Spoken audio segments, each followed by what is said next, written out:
All right, people, welcome back to the show. Just going to do a quick update here with the BTC market. The question here at hand, are we going to 100k? Obviously, the market looks bullish. We've been doing higher lows.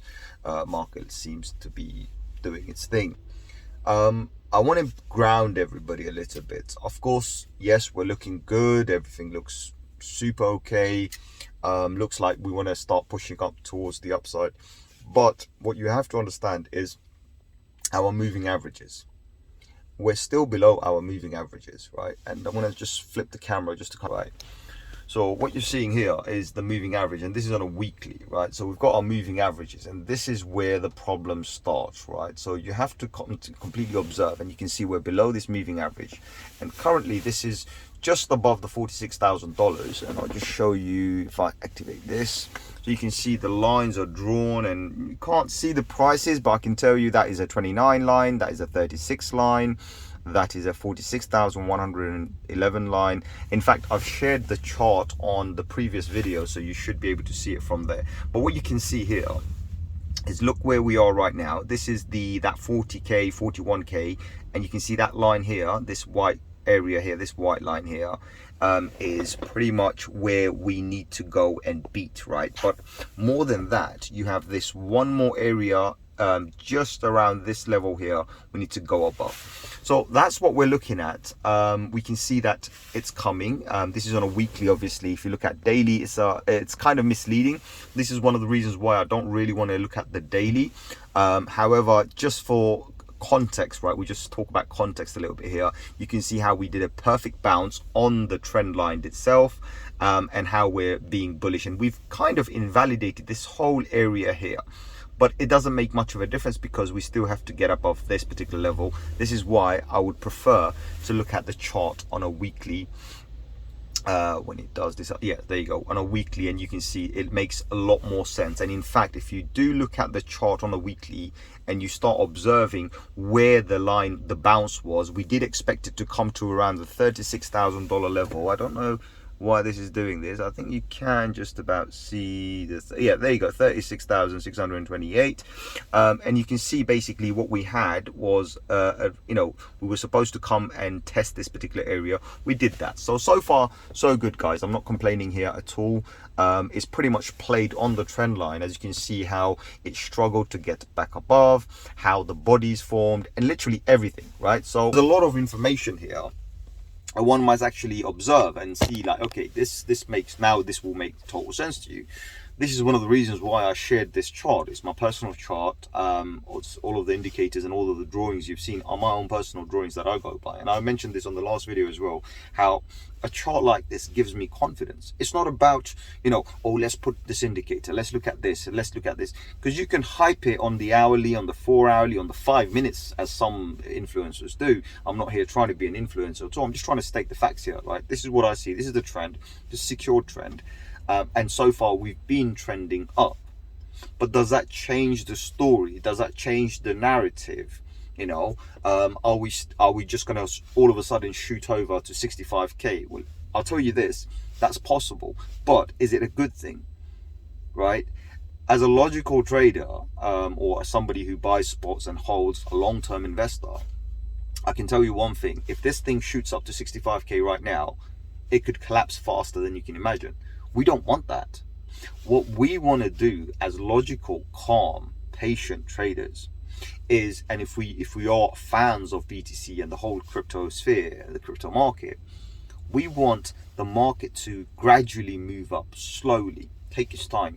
Take 4 weeks instead of 1 week. Take 6 months instead of 1 month. To get to those levels, because when it does that, it's creating body, it's creating structure, it's creating a foundation which is then represented as a support. That's what we want. So I'm very calm. I'm observing the market because I know there's another bounce coming, and we mentioned this a few weeks back as well. We mentioned this on a video, that we have this $36,000 to $46,000 range. So yes, we've tested the 36,000 twice. Technically you can say even more, but just say twice in the most recent weeks. So 2 weeks, last 2 weeks, we've tested that. We fell below last week, we came back above, and we're confirming we want to stay above. It's great. First day of the week and we're doing fantastic, super bullish. but we haven't gone to that 46 again. So we need to get back to that 46 again, because the last time we tested it was approximately 2 weeks ago, just past 2 weeks ago, and then the third week, that's when we did touch that 46. So we want to get to that 46 again. We want to test it once again, and we want to break above and hopefully confirm. Right, so those are the digits, the numbers, everything we're looking at. Also, I mentioned the 43k to be a resistance area. That's because we do have body of a candle sitting in there, and we're hoping basically that does kind of make sense. So yeah, I mean, sorry guys, sorry, I got a bad nose. I bumped my nose, and I bled myself inside anyway. So yeah, it's kind of messed up. Also, the lighting is messed up. Let me activate another one just in case it's not enough. It's dark here, it's raining, it's London, British weather. What can you expect? But that's what we've got here. So these are some of the things I'm looking at, guys. So the trend line is very important, especially the longer time frames, especially the weekly ones. Daily, yeah, we can say whatever we want. In fact, if I go back to the daily, and if I start looking at my moving averages, I'll take these drawings off. If I start looking at my moving averages, you can see how we've basically come back, and I did something, I don't know what I did, but we've come back to test the 21 day, right? And remember the other day I mentioned the 21 day was actually showing positive. It wasn't actually negative. So even though, yes, we fell below the 21 day moving average, it was actually higher than what it was in the previous time frame, if we look at it into like the previous 2-3 weeks. So that all indicated is positive. 50 week showing very positive. The 200 week slightly, not there yet, but I think that's coming as well. I'm not joking. I think that's coming as well. Again, I'll show you what I'm talking about. Context. So this is what I'm looking at, and you can see the white line here. This is the 21 day, the blue is the 50, and then you've got the 200 there, right? So far, to me at least, right, this is what I'm seeing, and it's the charts telling me this, right? Looks positive, but we're not quite there yet. We haven't gone to that point where we're going to have the golden cross, and right now, looking at the golden cross, I can tell you this much: a golden cross is currently sitting at 48k, but it doesn't happen over one day. So we know the market's going to be bullish. We know it's trending upwards. It will have to get to 48k, right? Especially the 50-day moving average needs to get to the 48k, and it needs to stay there for a few days to confirm that 48k. That's when the actual cross happens. Now, looking at this, unless we have some sort of a miracle, right? So far, the date that I'm getting is July. I'm getting about June, July-ish, which makes sense. I mean, last time we dumped around June, July, right? Just May, we dumped in May, and then we started pumping up. Sorry, we started pumping in June, July. So this is telling me that, yes, we might see a significant pump coming in June, July. Again, it's playing into the pattern. We had this last year as well. So it's playing into the same thing.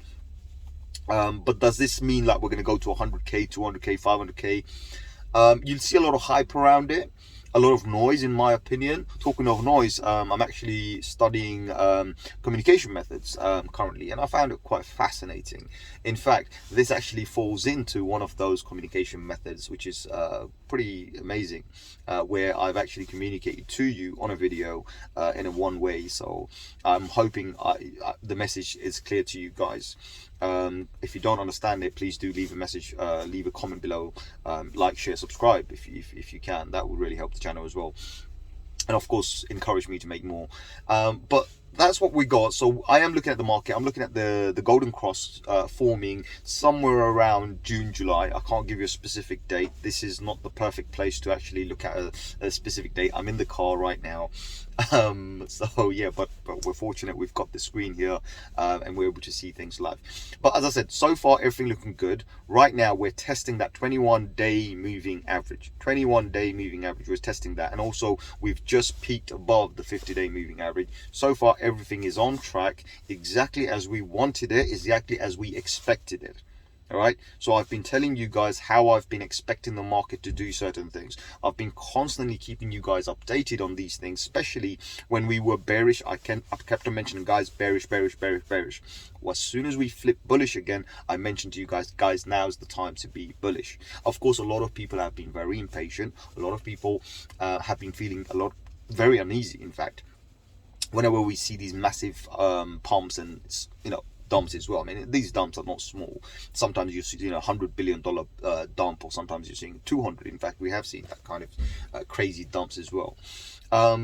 As long as leverage markets are not going to be over leveraged, we should be okay. We should be very, very healthy.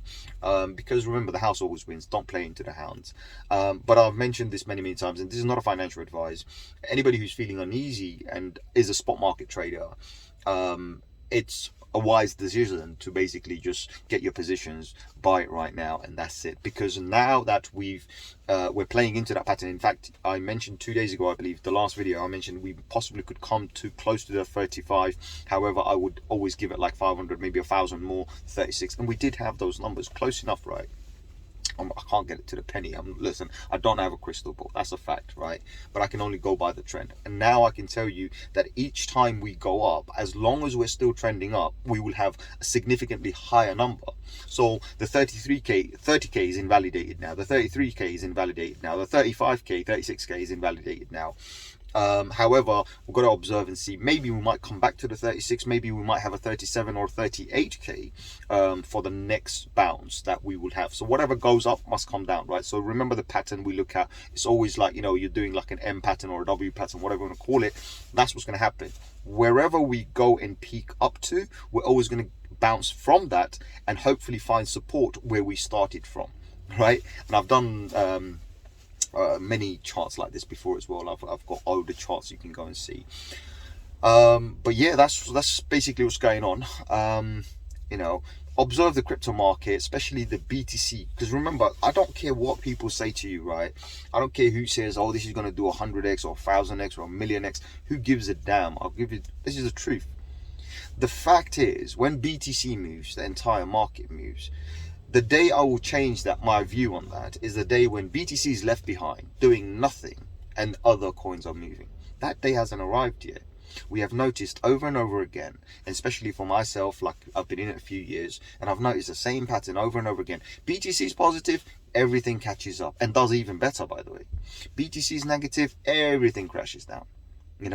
So, and a lot of people talk about news, and yes, there is some influence from the news, right? It's from all of the nonsense that goes on. In fact, I know a lot of people who are bearish regarding this Russia-Ukraine nonsense that's going on. And to me, it's nonsense because it's wrong, right? Any war, any fighting, everything is wrong. I don't approve of any of this stuff, right? People should just live in peace. And if politicians have a problem, they should get into a room and box it out or do whatever, and then determine who wins and who loses, not get the people involved and lives involved. That's what I say. That's my views on this anyway.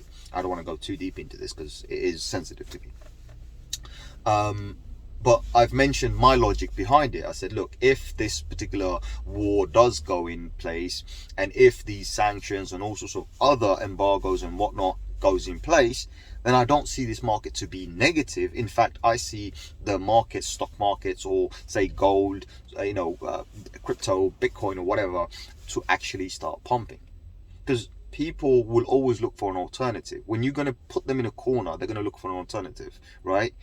People are wounded right now. People are confused. They don't know what to do. So they need an scapegoat. So what are they going to do? They're going to find the most easiest scapegoat. Now, we know gold isn't that really easy to, it's not portable. You can't carry it with you. You can't do anything. So what's the alternative? The digital gold, right? That's where BTC comes in. So this could see a nice little pump, but again, as I said, if it does go up too fast, expect a dump to be faster, because there are people out there who would love to cash out at 70k, who would love to cash out at 100k if it does get to that too fast, right? They will dump everything because they know the moment they can dump, they can bring the market down, cash out their profits and still buy the same amount, if not even more, right? So the logical traders, the smart traders, they're always going to basically make the most money and then buy more than they had before and continue the market for the next seasons. So it's all about logic. In fact, I'm thinking about changing the channel's name because, of course, SD Crypto is all good. But I've noticed to myself, I said, you know what? I'm not really much of a, crypto stuff, analysis, TA, whatnot. That's all great stuff, right? But my thinking that I have, the way I think, or the way I analyze the market is mostly based on logic. So I am thinking about it. I might do a nice little channel change, name change or something, but not yet. I'll do it probably later, and probably broaden the channel's kind of niche or category, right? So then we can talk about just about anything without actually having an issue. Because I've noticed, like for example, I did a video on the car TV system, and boom, a lot of hits. I've noticed recently where a lot of my videos were not getting much views, and I guess I understand why, because people are not bullish, they're afraid. And it's the same thing, it happens over and over again. People lose interest when BTC starts going down, when crypto market starts going down. They just don't understand this is exactly when you get in and snipe that market, because that's when you're going to get the maximum amount of gain. Of course, a lot of patience is required, a lot of control, a lot of emotional control is required. This is where the method of discipline, strategy and risk management comes in. So you will know that, for example, I want to invest £1,000, for example. That's your risk portfolio. So you've already assessed your risk. You said, I want to invest £1,000, right? And you said, not a penny more, not a penny less. That's your discipline. And then your strategy, I want to be in it for 6 months. I want to be in it for 2 years, 5 years, whatever, right? And now you've got your discipline, you've got your strategy, and you've got your risk, right? All managed. Everything is done. You are in control, and you can enter the market and do whatever. Of course, this is not financial advice. This is just how I always say for people to perceive. Don't go and put money down that you need for rent next week. No, you don't do that. Don't invest money that you're going to need in 6 months. You don't do that. Invest money that you can afford to lose, obviously without the intention of losing it, but you say, I can invest money that I can afford to lose. And what that does is basically, because you don't need that money, it doesn't matter if it goes down, and it doesn't matter if it goes up, as long as you have your time frame. So you have your entry and your exit. You say, I want to enter at this price. I feel comfortable. I'm going to be in it for 2 years, use all the fundamentals and the logics. And there's a lot of fundamentals involved. I don't talk too much about fundamentals here. The reason behind is because crypto is so volatile. The fundamentals really doesn't matter. Yes, once upon a time, BTC was the king, the only one. Fundamentals were great. But how many people actually invested then? Not many. How many people are investing in now? A lot more. But why? Are they doing it because of the fundamentals? No, they're doing it because of money. They want to make more money. It's speculation. So fundamentals is great, but it's more to do with speculation. So I'm just being logical, and I'm saying, okay, do you know what? There's no point in me talking about fundamentals. This is one of the reasons why you find that I don't really speak too much about fundamentals. For me, it's all about strategy, discipline, and risk management. Once I understand those, your entry point, your exit point is done. You've made your mind up. You're in control, right? You're the godfather of your own portfolio. That's what you should be. But yeah, that's what I'm going to say. Other than that, guys, there's not really much else going on. As I said, observe the market, because for us, breaking each one of these levels, remember, we've already attempted to break the 21-day before, and we managed, and we went up, we broke the 50, we did great, but then we got rejected. And currently, if you take the first rejection point, right, the first rejection point, I'm going to show you this in a second. Right, if you take this particular rejection point here and that rejection point, and you draw a trend line here, well, this is still a downward trend line. So you see what I mean? So if you look at it, observe this, you can see this is still a sloping trend line. Right? So we know that this is still a downward trend. The only time we invalidate all of this is when this area goes higher than these two. Okay, remember this. But remember also that we could easily get rejected and come back and bounce on these areas. Now, if we can bounce and be positive, we're great. If we can't, then we've got a problem. So remember what happened here. We had a high, and then we had this lower high, and that's where the problem was, right? If we did have another high here, we could have attempted to go and test this yellow, orange, whatever you're seeing, that particular line. So, yep, use logic. Moving averages is your best friend right now. Unless you're trading on the hourly, on an 8 hourly, on a 12 hourly, on a daily time frame, on a weekly, whatever, unless you're trading spot market or leverage trading, you're going in and out, you're sniping, you're trying to make money, there's no point looking at these RSIs or stochastic RSI, because a lot of people come to me and they're like, bro, I want to make money, I want to start with $100, I want to start with $1,000, and I'm like, yeah, what do you want to do? Like, I want to make at least 10% a week. Yeah, it's doable. It's doable. You can easily make 5-6%. It's doable. But that means you got to be on that computer. You got to be on it. You got to be doing your hourly ins and outs. You got to be playing that stochastic RSI. You know, whenever the stochastic RSI is down, you enter. When it's up, you sell. Regardless what price, in out, you make money, right? You play with the RSI, stochastic RSI. But what we're doing, and the kind of a plan we have, the discipline and strategy method that we use, is all about buying, holding, making the maximum. Zero, you know, you use the lowest amount of risk and get the highest amount of gains, but you only play with the risk that you take is money you can afford to lose, means money you don't really need anyway, right? By doing that, you're doing something else. And people who come into the market want to make quick money. Oh, I want to make £100, I want to make 10% or whatever. They want to make 10%. They need to make that 10%. They can't afford to lose 10%. You see what I mean? So it changes things. That's why they need the stochastic RSI. We don't need it. We only need our moving averages to guide us at where we are in this current status of the market. And we need our trend lines to tell us what trend we are in. Simple as that, right? So we're not using moving averages to tell us anything else apart from where we are at this stage of the market. And we're using our trend line to confirm what direction we are actually heading. So do we enter, do we exit? Those are the decisions that we make. We're in control. Okay. We're not doing your average, daily, hourly, whatever trades. And of course, I'm not here pumping out videos every single day, changing my mind every 2 seconds like some of the guys do. They jump and this and that because they have no idea what's going on. They have absolutely no idea what's going on. And YouTube is my witness, right? I've left videos on this channel, just kind of finishing off right now. I've left videos on this channel with dates, with numbers, with specific months, specific trend patterns. Like I've said, this is what's going to happen. And then if this happens, then this will happen. I've mentioned this, right, on the videos. I'm not going back on them. I'm not changing my mind. The reason I'm not changing my mind, because I didn't use a daily chart to give you that. I didn't use a weekly chart to give you that. I'm using a bigger data, a bigger trend, and it's kind of based on one of the videos that we did about the diminishing return and lengthening cycle, right? We talked about this. We said how the cycles are changing. So all of these 4-year cycles and this and that, all of this nonsense is just, stupid. People were mentioning how the bull market started in 2020, and I was adamant, and I told you, and I proved it on the chart as well. I said, my bull market started in 2019, right? Because you could see a trend in 2019, and the same thing is going to happen now. They're going to say 2021 bull market over, market collapse. 2022 was a bear market, happy days. We go back to that level, and then 2022, end of 2022 or 2023, more possible actually. 2023 is possible. They're going to say we're in a bull market. Oh, hold on.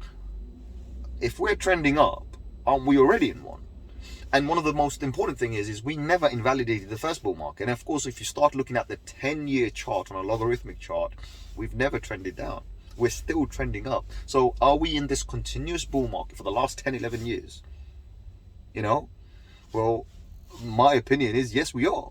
We are only moving one direction. So guys, it's a long video, 23 minutes. I'll talk too much. I'm going to give you guys to process some time to process all of this. But as I said, if you found this valuable, please do like, share, subscribe, share with one other if you find value.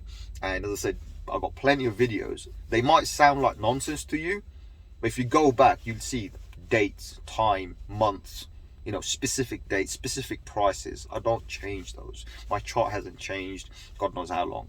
And that's what I do. I don't change my charts, because I'm not in that business of like, oh, let's try and hype everybody, or let's try and keep everybody coming in, getting their daily buzz and this and that. Yeah, it's great for people who are looking to make money out of YouTube. Not me. I've got better things to do. But other than that, guys, as I said, like, share, subscribe, and I'll catch you on another one very soon. Adios, my amigos.